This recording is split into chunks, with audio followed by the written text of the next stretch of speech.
Hello dear friends, so in this video we are going to learn about the beauty bone, collarbone, clavicle. So first of all, why this bone is known as the beauty bone?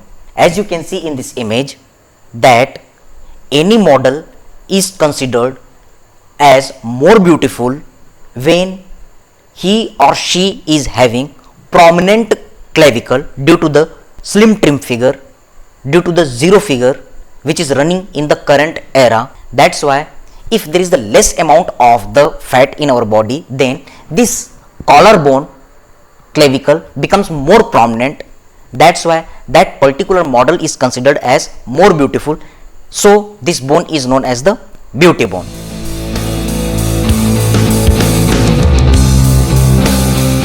So as you can see in this image, we are going to describe the parts of the clavicle, external feature, side determination and the sex determination. Okay, see here, this clavicle is having the two end, the medial end and the lateral end.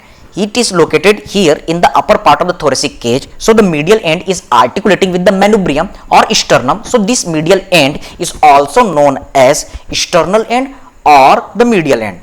Yes, while the lateral part is articulating with the acromion process of the scapula, that's why this lateral part is also known as acromial end. Okay, now see, this medial part is convex anteriorly and approximately 2/3 part is convex. So the clavicle is divided into the medial 2/3 which is convex anteriorly, while the lateral 1/3 which is concave anteriorly. Okay, the medial 2/3 part, when you will see from the medial side, it is near about rounded or quadrangular in shape, while the lateral 1/3 part, it is near about the flat. Okay, see here, magic of 4 for the clavicle. Medial 2/3 part, you have to remember the 4 things. Lateral 1/3 part, again you have to remember 4 things. Okay, medial 2/3 part, it is having the 4 surfaces: anterior surface, posterior surface, superior surface, inferior surface.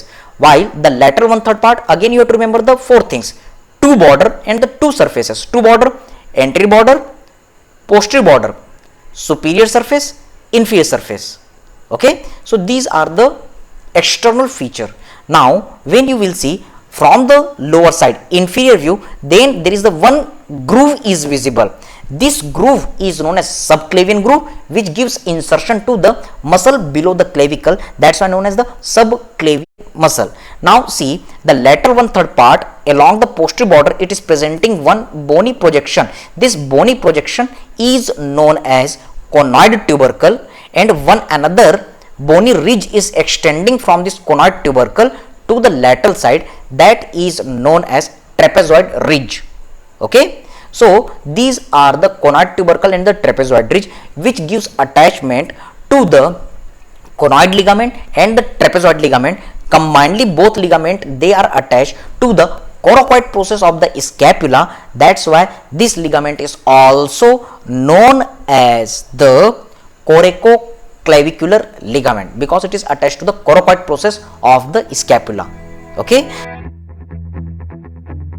7 important MCQs as well as you can say 7 peculiarities of the clavicle. Yes, what are the 7 peculiarities? Yes, it is the only long bone in our body which is horizontally situated. All other long bones like the humerus, radius, ulna, femur, tibia, fibula, they all are vertical, but it is only long bone which is horizontally situated in our body. Yes, it is having no medullary cavity. All the long bones are having the medullary cavity except clavicle. Now see, it is subcutaneous throughout. All the long bones, they are not totally subcutaneous, but you can feel this long bone totally from medial to the lateral end side. That's why, because it is subcutaneous, so when it is more prominent, then that particular model is considered as more beautiful than other. So this is known as the beauty bone. Now as you know, each long bone is having one primary center of ossification and 2 secondary center of ossification. What is the center of ossification? The embryonic part of the bone around which there is the calcification occurs, and then bone is converted into the adult bone. That particular points of calcification are known as ossification center. Each long bone, yes, can you see here? Each long bone, diagrammatic presentation. Suppose this is the long bone, it is having the diaphysis and ends are known as epiphysis. Okay, So according to the definition, what is the diaphysis? Which ossifies from primary center of ossification, while what are the epiphysis?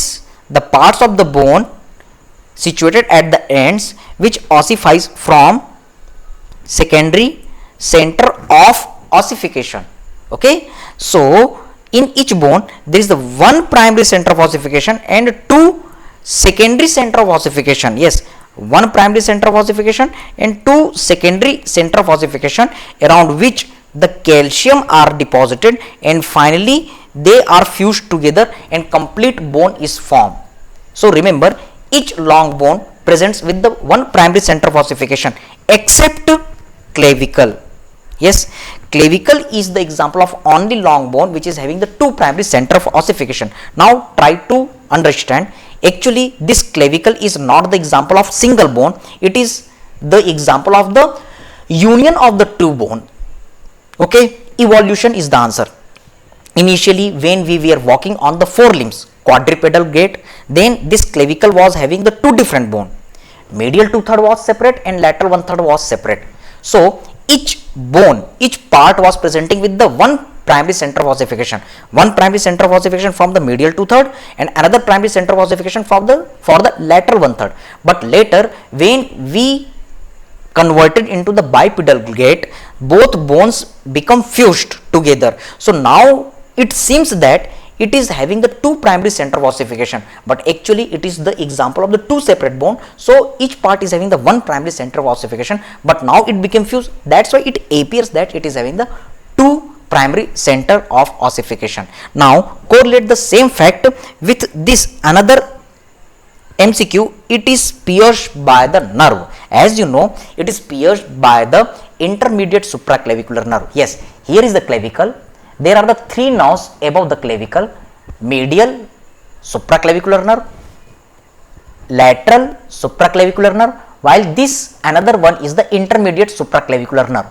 Sometimes what happens, the intermediate supraclavicular nerve pierces the clavicle. See here, here is the clavicle. Again come to the evolution, it was actually having the two parts, medial 2/3 was separate, lateral 1/3 was separate, and the intermediate clavicular nerve was passing from the center of these two parts. Yes, suppose this is the intermediate supraclavicular nerve, it is passing between the two parts. Now what happened, these two parts became fused around this intermediate supraclavicular nerve. Okay, actually this nerve is not piercing the bone. Actually the two parts of the bone have been ossified around this nerve. So it appears that this intermediate supraclavicular nerve is piercing the clavicle. So this is another MCQ. It is only bone in our body which is pierced by the nerve. Now what are the other facts? Yes, it is ossified in the membrane. As you know, there are the three types of the ossification: membranous ossification, cartilaginous ossification, and membranocartilaginous ossification. We will see in the development of the bone part later. But yes, these are the three types of the ossification. Remember, all the flat bones are the classical example for the membranous ossification, and in our clavicle this lateral 1/3 part is the example of the flat bone. So this lateral 1/3 part is getting ossified in the membrane. So all the long bones in our body, they presents with the cartilaginous ossification except this lateral 1/3 part of the clavicle. So this is the exception. But remember, the medial 2/3 part ossifies in the cartilage. So this part presents with the cartilaginous ossification. Okay, so this is the one more exception. No long bone, no, there is the no other long bone which is having the membranous ossification except this clavicle. Now see here, last point, it is the first bone to start ossify. Yes, between the 5th and 6th week of the intrauterine life, this bone starts to ossify, and yes, it is the last bone to complete its ossification at the age of the 25th year. So we will use the knowledge of these peculiarities for the clinical anatomy, forensic anatomy. So after these 7 peculiarities, we are moving for the next, for the image based practice. For the image based practice, you can see this image.